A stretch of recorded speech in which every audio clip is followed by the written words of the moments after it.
ते नास्तिकवादी म्हणतात की ज्या अर्थी आम्हाला तुमचा देव दिसत नाही त्या अर्थी तुमचा देव नाही. अरे कार्य दिसते ना, मग कारण दिसो अगर ना दिसो तो मानावाच लागतोय ना. का असं कधी झालंय का बाबा? तुम्ही सकाळी झोपेतून उठले आणि उठल्या उठल्या तुमच्या शेतामध्ये फेरफटका मारायला गेले. पाऊस झालेला होता, सगळा गाळा झालेला होता आणि त्या शेतामध्ये गेल्यानंतर त्या गाळाचे ऑटोमॅटिक गाडगे मडके तयार होऊ लागले.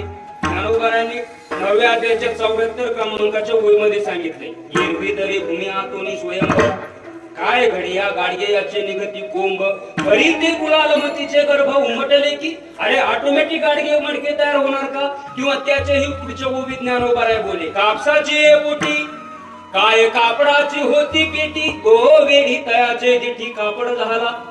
कापाशीच्या रानामध्ये तुम्ही गेली फेरफटका मारायला आणि त्या कपाशीला कैरीला डायरेक्ट 1-1 मीटरचा तागा लागला. असं आहे का? नाही. तेव्हा त्याच्याही पुढच्या ओवी ज्ञानोबाराय बोले, जरी सोने लेणे होऊन घडे तरी तयाचे सोने पण न मोडे. येर अलंकार हे वर्षिलेले हे तयाचे निभावे.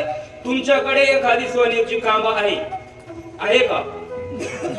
असली तरी सांगू नका.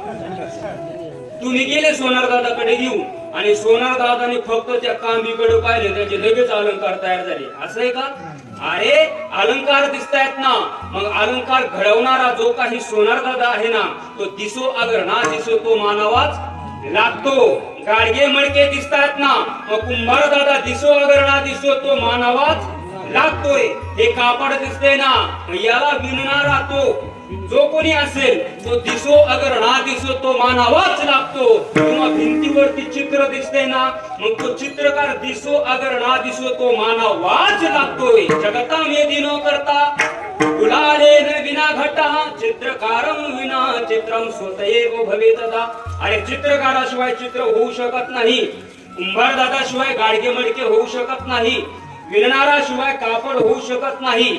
घडवणारा शिवाय अलंकार घडू शकत नाही. त्याप्रमाणे हे चित्र विचित्र जगत त्या परमात्म्याशिवाय होऊच शकत नाही.